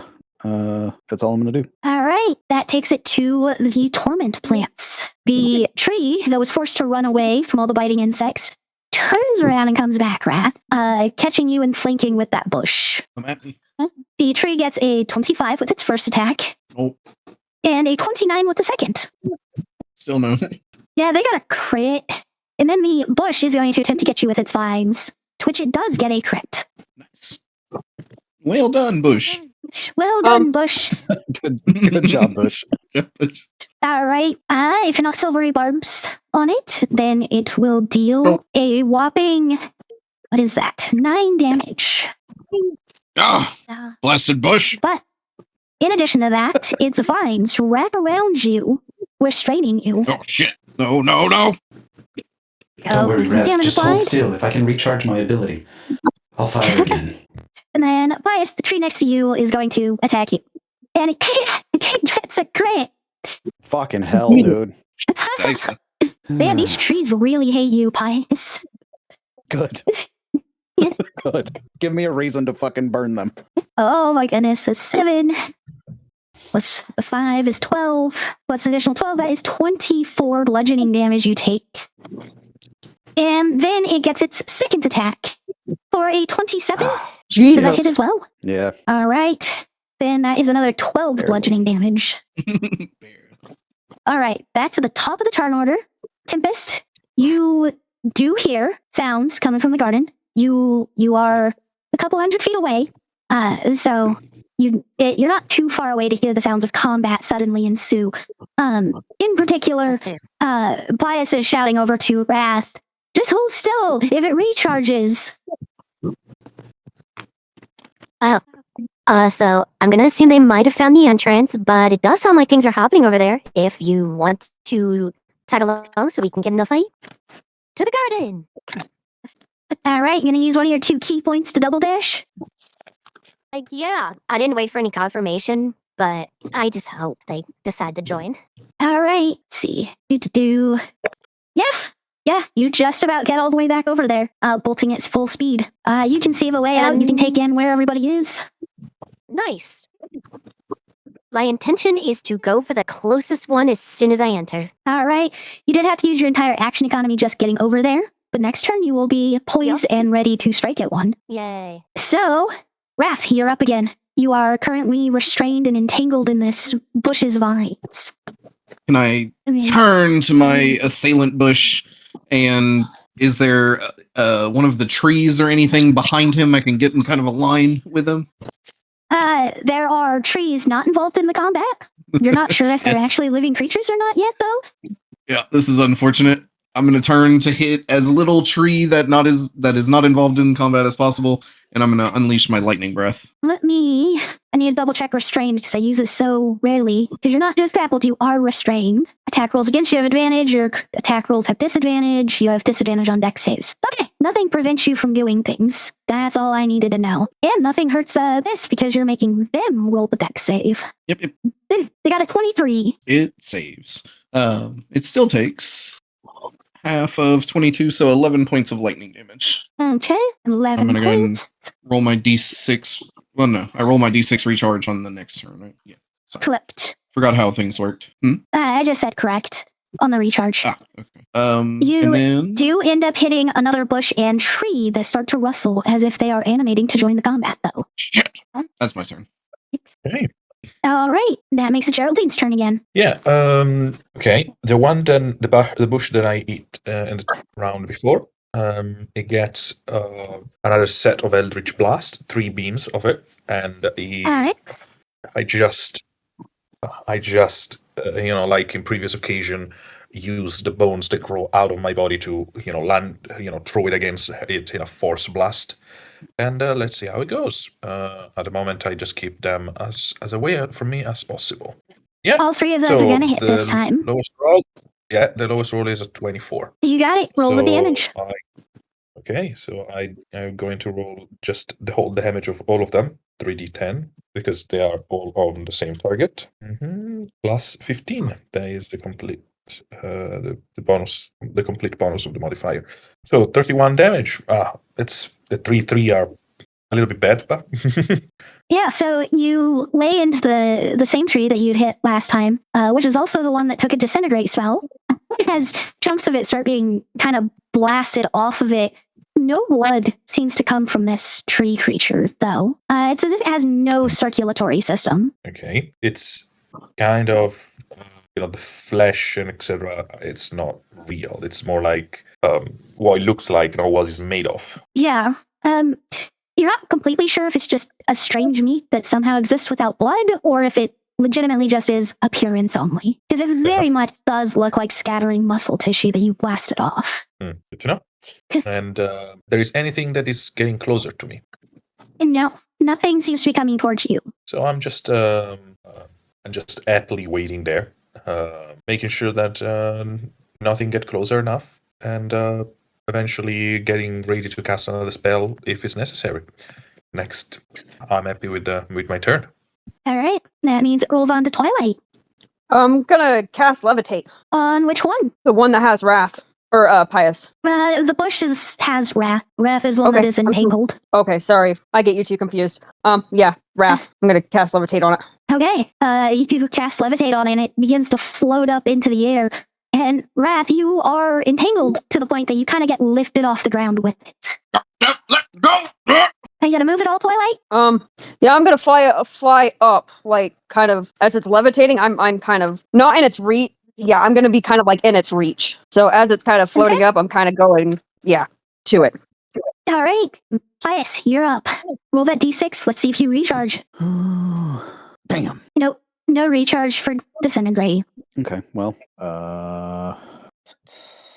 let's see here.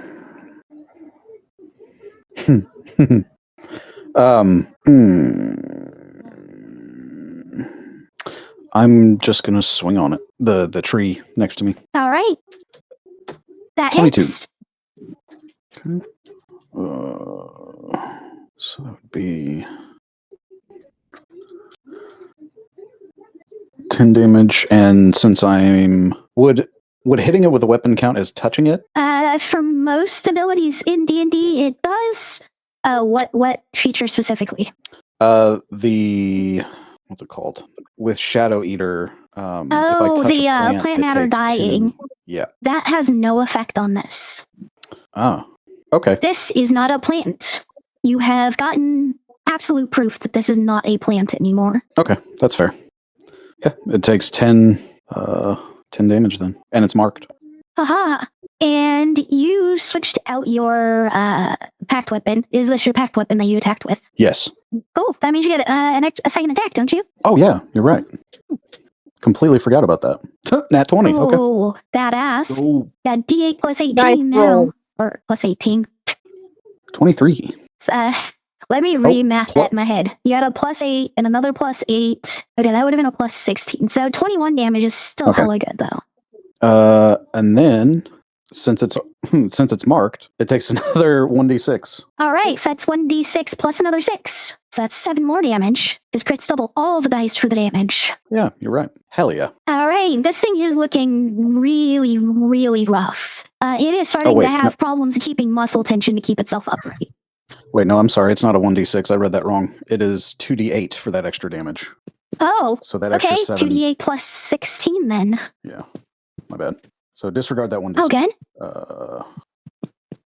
Because it's exalted. I don't know why I still have. I need to change that in there. Hold on. Let me do that real quick before I forget. There we go. Okay. So that's another 27. You. Let's go, baby. Hold on. What is the weapon again that you're using? It is agony. That's a flail. Okay. Yes.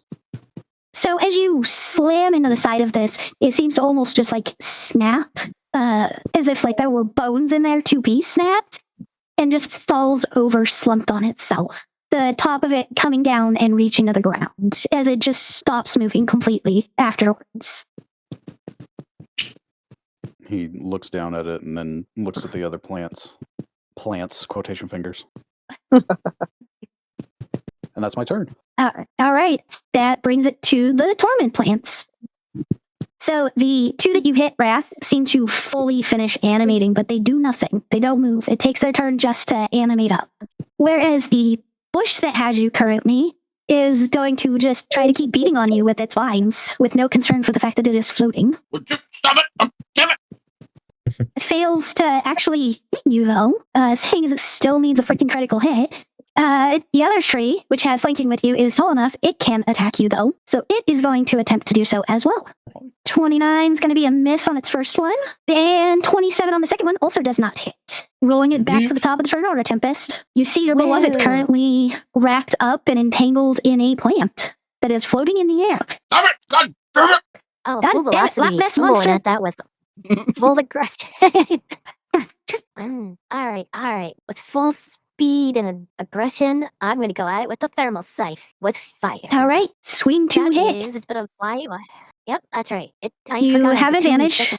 Ooh, So that gives you your 3d20. plus 10. 25. 25 is going to hit. All right, your first attack makes contact. Roll your second attack. Dang. And now not Rolo, roll. I do like Rolos. though. Rolo.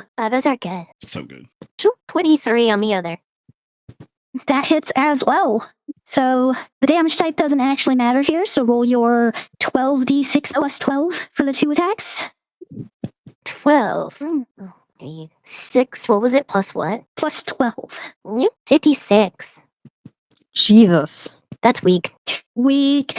You do quite a bit of damage to it, though. You tear through and dislodge numerous toenails and fingernails and strands of hair from this thing. And you also still have your bonus action if you wanted to make an unarmed strike.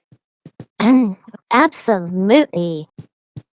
That one's still a 3d20, right? Yes, you still have advantage. It is dex-based attack, so you still get your 3d20 for advantage. Sorry. Unarmed. And I'm actually more dangerous with that. What the f- Okay. One of those 26s is very effective. One of those 26s is definitely effective. um, Okay. Roll. all right. 1d4 plus 11. 11. God, I was hoping for a 13, honestly. Oh, is it looking pretty Yes. rough? It's Sounds like a looking time to rough, use- but not really rough. I have key points though, right? You have 1 key point left, and it takes a good night's sleep to get them back. Damn. That's gonna be needed later, I'm sure. It might. Oh shit. So I came in, beat the living hell out of it, and if Raz was able to see it through all the speed, Tempest gave a little wink in the moment of striking. Thanks. You got it from here. Got it. All right, that makes it Wrath's turn. Okay. Start with the recharge. Oh yeah. Thank you. Bam. 5. I think I only get it back on a 6, right? Let me double check. So I believe we've been updating that with the bonuses as we've been going. Put it down somewhere. Just gotta find it. I have not been updating that on your character sheet, the shared one. Yeah. It should be right here. Oh yeah, it gains a recharge of a 6, so I do not Alright. get it back. Instead, he is going to, with disadvantage, kind of just flail his blade at the thing holding him, using blah blah blah. What's it called? Green flame blade with disadvantage. That's a 19. That hits. Okay. To the one holding me, then that is 14 piercing, 3 lightning, and then 2 fire. And then, is there another one within 5 feet of him? No. The one behind me, for instance? Oh, I didn't get attacked by a tree? You did, but it's not within 5 feet of the bush, because you're in the middle. Oh, okay. Oh, yeah. So, there you go. 14 piercing, 3 lightning, 2 fire. And that is my turn. All right. That makes Geraldine's turn again. Yep. And guess what? I'm going to Eldritch Blast the same 3 until they reduce to smithereen. Pius finished off that tree with his last attack. Yes, you're right. Sorry. And so I will move to the other one that Tempest attacked. Okay. The bush that is currently your problem. Yep. I got it, guys! I So- swear! Okay, so a 15 is the lowest one. We have a 21 and a 29. You got 2 hits. Perfect. And the roll is coming immediately after. Sorry, it's 24. 24, that's good damage. It is definitely starting to look rough as you collectively have blasted tons of toenails and fingernails and hair off this thing. And you're starting to be able to see like the core structure of the bush underneath it. And it looks almost like a gnarled arm with like an elbow in the middle of it. Mhm. So your Okay. bonus action and movement if you need and want it. I'm going just to move a little bit closer. Okay, so the thing is, Wrath, just to confirm, you're still levitating, right? Yes. Yeah. Yeah, I'm still held. Okay, and I'm going to get just closer to you, and eventually, I'm ready to grab you in case you are in, let's say, not floating away, but let's say in danger. Don't you trust me? I trust you. I don't trust the plants that are holding him. I'm levitating it. Well, it is your turn again. Okay. I guess I can ask Raph, do you want to get down? Or do you want me to keep going up? And what? Do you want to get down? Or do you want to go up more? Do what you think is best, I guess. I'm in the middle of something. Okay, I'm Alright, now we're talking. I'm gonna go up. The bush continues to rise up, even higher, with Wrath in tow. Charlie is not very sure that this is a great idea, but he will not say anything. Let me double check the levitate real quick because I need to verify its actual amount of movement you can do with that. Yep, Wasn't it 10 you can make feet? it rise. It's 20 feet that you can make it go wow. up. So, if you've done the maximum both times, it is 40 feet in the air, and Wrath is like 35 feet in the air, and that requires you to use your action to do so. You do still have movement though, Right. if you want to use it. Well, I mean, I'm still kind of going. So Raph and I are kind of like eye to eye, but I'm like, yeah, I'm in the plants, kind of reach. Okay, then Pius, it is I'm your a- turn. Oh, Wait, am I cutting out? Sorry. No. There is the original tree that you had been moving around when it attacked, and then the floating bush, and another one bush and two tree, or another bush and another tree that seem to be getting ready to come closer. I'll get in the tree. I'll go for the other tree that's coming closer. For the one coming closer, not the one that's already been hit? Yeah, I'll go for the one that's coming closer, just to kind of impede its progress. I want it to focus All on right, me. sounds good. Yeah, fuck it. I'm gonna swing on it. 15. Do it. That is a miss. Okay. Second attack, 28. Does that hit? That does. Ugh. 9 damage. Lame. And it's marked. All right, that makes it the Torrent Plant's turns. We will start with the two on the Wrath. The Tree can bush, hit me of 40 course. feet in the air. That's 35. Let's see. It is 20 feet tall with a reach of 10. No, the tree cannot hit you now. So just the bush is going to attempt to smack you to no avail. You damn bush. The tree will turn its attention towards Geraldine then, who is right there for Yep. a total 20. It's a miss. My AC Alright. is 23. Its second attack comes in for 22. Another miss. Another miss. So the tree and bush that have now animated are over by Pius. The tree kind of moves a little bit off to the side, but not out of your reach for an opportunity. And the bush circles around to your other side, the two of them getting flanking. The bush is making its attempt first with a failed 15. Yep. And then the tree will take its first attack for 22. I believe that's a miss on your AC as well. Yeah. And its second, it gets crit on its second attack. These trees Pius. really do hate you tonight, Pius. Good. Totally fine. Okay, he's gonna smite every So goddamn is tree. another 24. I am Pius. All the right, tree character killer. sheets. Character sheets reloading, so it's continue won't add the damage on screen. But that is the end of the plant's turns. Back to Tempest. Woo. Alright, so the one I attacked still up there? Still going? Yes, I it got is. this. It just Help grows the 20 others. feet up. Still has wrath. Compelling argument. But I'm gonna attack this one. 22 hits. Yeah. Roll the second one. Yeah. And 26 hits. All right, that's another 12d6 plus 6 for your two scythe attacks. 50. 50, another big chunk of damage. This bush is still not dead. Oh my god, how much health does a bush have? More than the trees, actually. That's messed up. The trees are DPS, How's the the tree bushes nearby looking? are tanks. The tree's doing much better than the bush is. Oh god. The tree has been Can I strike the mostly weakest left one alone. in the can I strike the weakest one nearby? That would be the bush. Are you serious? I thought we were making more progress than that. You've been beaten on this bush. It just has a lot of health. I figured there was like a couple that were looking rough. Damn. Well, one is dead, which is the one most of the attacks have gone to. The bush is getting fairly close compared to its total health pool because you've been beating on it. The original tree has taken a chunk of damage, but not even half its health. Understood. Well, I don't think anyone's in peril, so There's your critical hit, finally. yay, an armed strike. Go. Too bad it wasn't on the other. Right? Does that change anything or is that just automatic? Like Crit, just add whatever the maximum of the die would be, so increase the modifier, the plus by 4. ooh, neat. Okay, so 1d4 plus 13. Yes. I 15 damage. You punch this bush. You kick this bush. You in some way slam your body against it, knocking a whole lot more of those disgusting toenails and fingernails off of it. At this point, the ground beneath it is just littered with these gnarled and nasty, disgusting green-tinted nails. this is getting personal. Well, that's all I can do. You're I up think. again. Let's see if I get my breath weapon back. I don't get my breath weapon back. Unfortunate. Unfortunate. So instead, I'm just gonna keep stabbing at this damn thing. Hiya! Oh, disadvantage. Nope, that was still better. 22 to hit.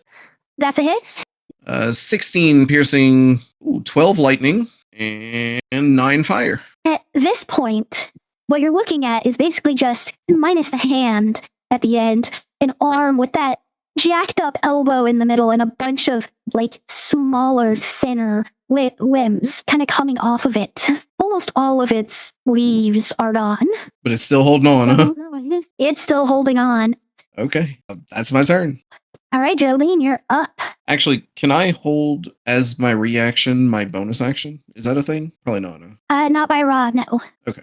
All right, Geraldine, you are up, and you are adjacent to the tree that started this whole mess. Oh, did we lose David? We might have. He was tired. Unfortunately. Well, for the moment, we will move on to Twilight then.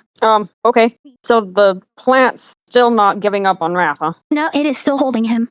I did not expect any of these bushes to hold someone for this many turns.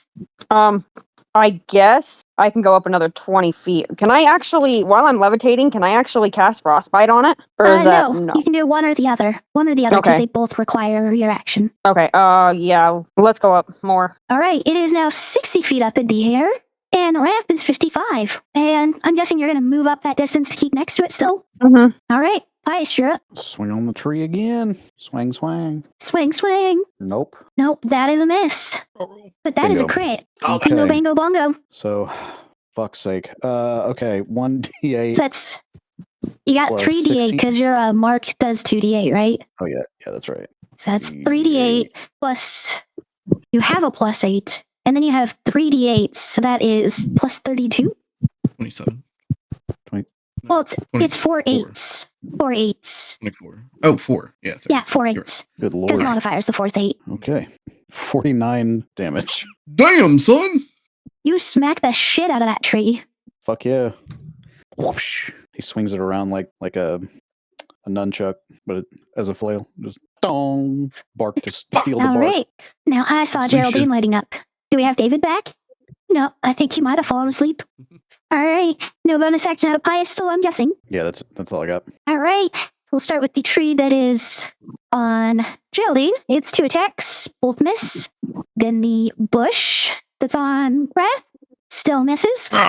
Then it is the bush on Pius, 26. Yep. All right, that is a hit for 9 damage. And you are now restrained. Oh. No! Well, Pius! I hate plants so much. so then we have the tree's first attack for 24. On me? Yes. That is a miss. All right. And a 26 for the second one. Yeah, that's a hit. All right, that's 7 plus 5. That is another 12 bludgeoning damage. Whoops. I just added that to your health instead of subtracting it. The tree has healed you. Not really. All Sorry, you right, said next is another up the turn 12? order, Tempest. Yeah, 12 damage when the tree hit you with that one. All right. As Okay. Geraldine seems to have become dazed in the middle of combat. Please let me kill it. I will fall otherwise. Looks like I'm swinging on the tree. Looks like you're swinging on the tree. All right. So you're going to drop down That's like there a to take small- a flanking position to Geraldine? Yeah, it's basically a swell sidestep for me. All right. All right, 25 is a hit. Roll a second. Come on. This needs a neat pair of shoes. No. 24 still hits. Tails. Oh gosh, just like hunting. How do you let's fight get that in 12d6 these? plus 12. Yep, I'm typing. Use them like stilettos on your feet. I can multitask. 56 damage. This tree's starting to look pretty rough after you slash into it a couple of times. Are you wilted? You just ask someone that. That's so rude. 18. All right. My rolls are not with it tonight. 18. Attacker wins. Whoa, goddamn. Get it? I'm seriously not having the rolls tonight. 12. All right. It's still standing, but you did heaps of damage to it. And Wrath, it is back to you. Hit me. All right, this is it. I'm stabbing it with disadvantage. Oh no, it's only a 16 to hit. That is a miss. I'm gonna go ahead and roll my recharge real quick because I forgot. That's only. Oh, I got a 6. My breath weapon's back. Okay, that's my turn. Well, we can errata the turn if you want to shoot your breath weapon upwards where it won't hit anything but the bush. No, I already made the attack. I'd feel bad. All right. We'll let it roll then. That would be back to Geraldine, who is still in a stupor. Twilight. Can I try athletics to try and pull him out of the bush? You want to try to yank him out of the bush? Yes. Yeah. Go ahead and roll an athletics check. Well, it was lucky. Okay. Oops. Well, 25. We'll go with 25. Or do I have to re-roll it?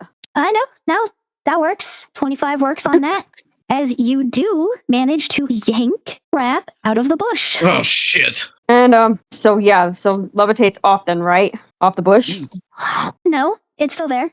No, it is still levitated, unless you choose to end the levitation. Since I have Wrath, I'm gonna end it. Let it fall. Can you All right. hold me? I think so. I mean, I think Yeah, so. she actually I has a can pretty good actually do strength it. score. Okay. I mean, I can actually do a bonus and Do turn into not a let giant eagle. go. Yeah, she mean, actually has I a can, 22 in strength, Okay, cool. Hell so yeah. she's good. Do not let me go, please. I mean, I And can. the You want me to let you go? plant, the bush falls 60 feet, so it takes think 6 it- D10 or 66 I think damage it- from the fall. I think it floats harmlessly to the ground, according to the spell. Really? Let me go double check that. I'm on it right now, so that helps. When the spell ends, floats gently to the ground. Yep, it floats gently. Never mind. Shit. But I believe we have Geraldine back now. So Geraldine snaps out of the stupor and can take actions. Yep. We thought you fell asleep. Kinda. Sorry, guys. You're good. It's late. It's 6:30. It's very late for me, and I apologize. But I'm here. So because I was attacked by this amazing tree, I will, give back to him. So quickly reaching behind me, I take my spine and my X-blade rapier come out of it, and just I thrust into the amazing tree with a 31, and because it's a 19 for me is a crit.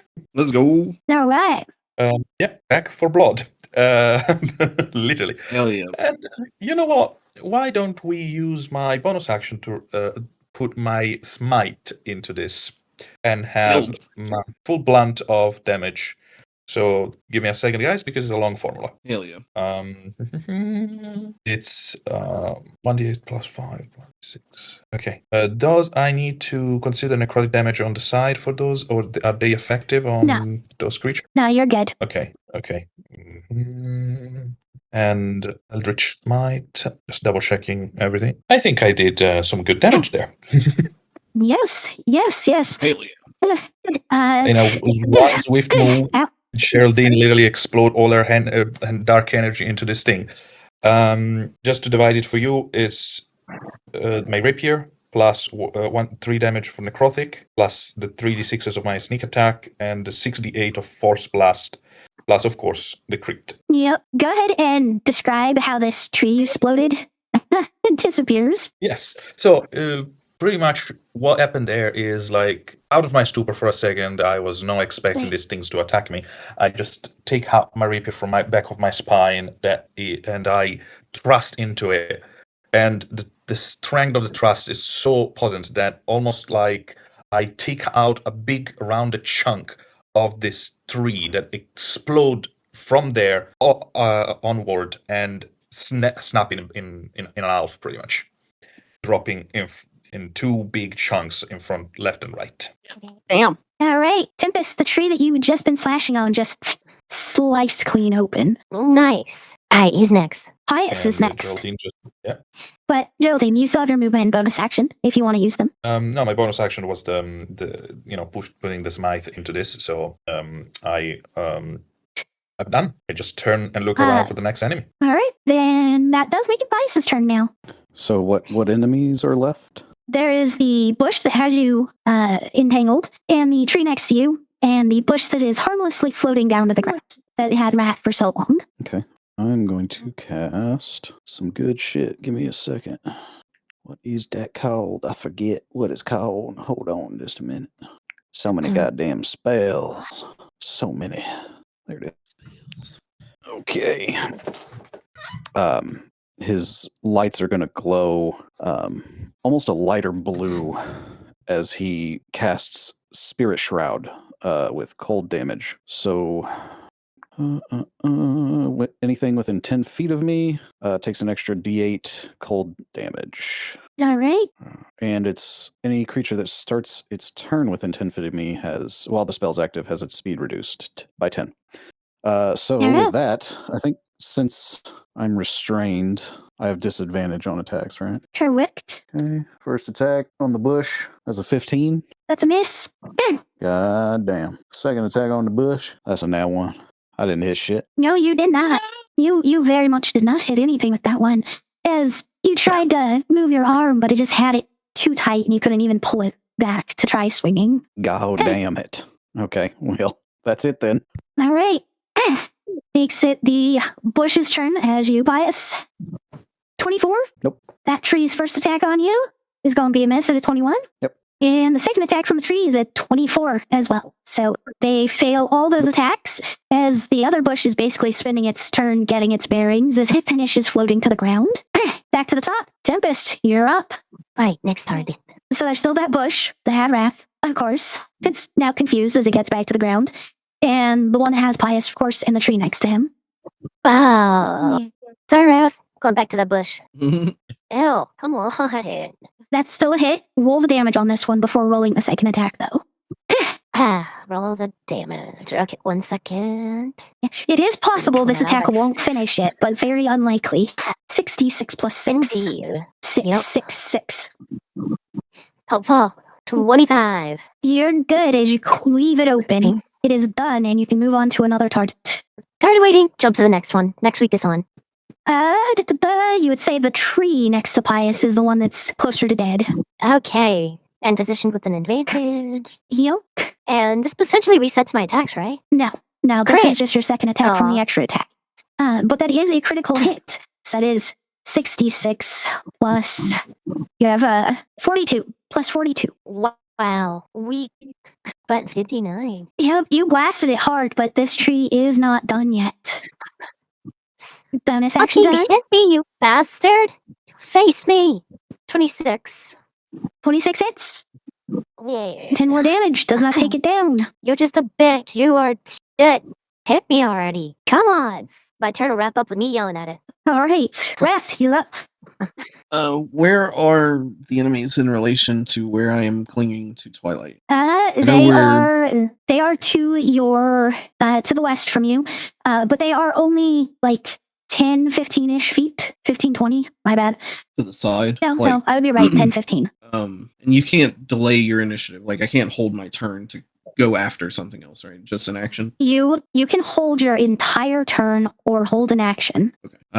I'm gonna hold my turn as I look at Twilight and say, "Drop me above them." I was already going to do that. Okay. I was waiting for you to do that. Yes, I was already going to drop you right above them. Perfect. Let's do it. All right. And I'm gonna hold my turn for after she drops me. All right. Well, then that will put us on Geraldine's turn. Back again to me. So, now I just destroyed this tree, and I was just taking care of the other stuff. What is the closest enemy? My left or right, or maybe the one the rat is taking care of? Yeah, it's gonna be towards the west. The same two. It's the bush and tree that are on Pius. That's all that's left, and they're basically the same distance. So. Okay, and the one that Pius is taking care of received 3 Eldritch Blast. All right. The So, tree or the bush. 15 The tree is- looks fucked up, but the bush looks like it's healthy. Okay, so the bush get those 3 Eldritch Blasts. I think the first one is a miss. It's a 15, and the rest it's 23 and higher. Yep, that's gonna be 2 hits. Okay. Okay, just right. 21 damage. And Geraldine All will right. take a couple of steps forward to reach it next round. And Twilight, you now can drop Wrath after moving down a little bit, so you're not dropping him 60 feet. Oh, okay. So I have to actually move down. I thought I was just going to drop him 60 feet. You can drop me 60 feet, whatever you want to do. No, Yeah. I'll move you down. I'll fly down. Use Alright. some of my movement. And, Good. and then you still have your action, Twilight. It does not take your action to move him or drop him. Right. How far did I move down? Let me double check your speed. Your speed is 30, so you moved 30 feet down.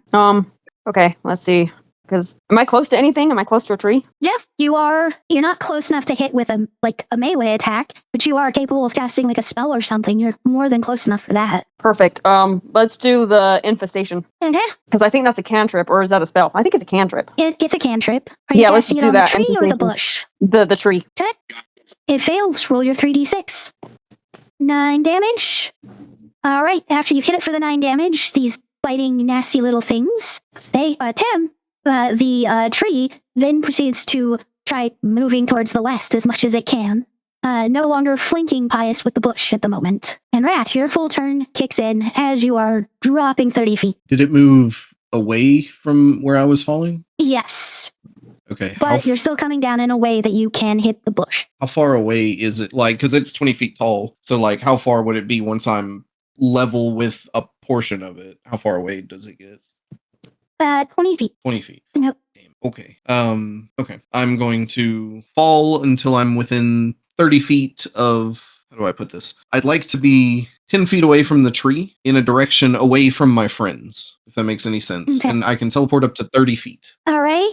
With the teleport, you pretty much position yourself however you want in relation to this tree. Okay. And then as Wrath lands, he raises the sword, and from it, a whip of lightning wraps around the tree, and he grabs it with the other hand and pulls, and I'm going to cast Lightning Lore on it. 17. I'm pretty sure that's a fail. What is it? I'm sorry. 17. 17? Yes, that is a fail. Yep. So that is 20 points of lightning damage, and it cannot take a reaction. Okay. And it's pulled to me. All right. Have you ever seen like a full-blown medical cramp on a muscle? How it kind of like twists and turns ways that it's not supposed to? That's how this entire 20-foot tree's body is currently contorting in reaction to the electricity. Oh no. Oh, that made me hurt. That is my turn though. All right. Then now that your turn is after Twilight's, that means it is Pius's turn. Okay. I forget. Am I still restrained? Yes, you are. That bush still got you. I just blasted it, but it's not enough. 14. 14's a miss. 13. God damn it. Rip. And disadvantage. The dice don't like you tonight, Pius. They really don't. No, after I got 2 nat 20s, it's like, yeah, you're good. I'm going to... drinking a potion is a bonus action, right? Or no? Yes. That is bonus action. Which potion are you drinking? I got a shit ton of them. I'm gonna drink a refined tonic. All right. It's going to be a clean 1/4 of your health back. Let's see. So that'd be 76 divided by 2, 35, 38 hit points you recover. Perfect. Okay. All right. I have to re-log in to the the hit point tracker on my phone that I use to control it. So that will get updated in a moment. That rolls back to the torment plans, though. The vine is going to attempt to get you again. With a 22, it fails. And it can't take reactions, right, Wrath, for the tree? The tree cannot take reactions, correct. And then it still gets a swat at you. And then it gets a second swat at you, both of which are misses. Woo! That rolls back to the top of the turnover for Tempest. Yay. Same deal. Closest target. All right, that would be the bush currently, because the tree got moved a whole lot. Do others see advantage? Against the bush, you will. Okay, so 1d20. Yep. Sorry, I said yep. I meant no. 3d20. You have advantage. So roll 2 more d20. 23 is still a hit, though. Dang. Do you want damage or the next roll? Next roll. Okay, 26 hits also. Give me that 12d6 plus 12. Boo. Take a 52. massive chunk out of it, but it is still alive. I will spray this plant. Go take that unarmed attack. Yup. Sites are for farming technically. Yeah, sure. I mean, you're reaping plants in a manner of speaking. 12. It's still standing. You betch. Alright. Geraldine, you are up. That bush is still doing overall well, but the tree that has been dragged away from everything is starting to look pretty fucked up. Yeah, You but the are thing is, within melee range of the bush if you choose, though. Yeah, I was going to say, but Pius is in entangled bush, so I will take care of that. So I will slash it with my trusty rapier with a 25. 25 hits. And I will deal quite a bit of damage on this one too, because I want to make sure that, Pius is free. So, yeah, I think the formula is correct. 58 to this nice little meat bush. That came out very wrong. Sorry, guys. Take a look at my meat bush. Oh god, no. Meat bush. We've hit the Well, I have a new Is it a weird term taco to meat? use in the future. All right. All right. So after Geraldine would roll to Twilight. Shit. Okay. The bush is looking what's pretty happening to me? bad, and so is the tree. You know what? I'm done. I'm done with all of this. I'm just gonna use my Wrath of Swarming Insects. So the last AoE caused more of these things to jump into the combat. It does? And Twilight would know that. Yes, the last AoE hit some of the trees and bushes that weren't involved and caused them to become involved. And Twilight would be aware of this.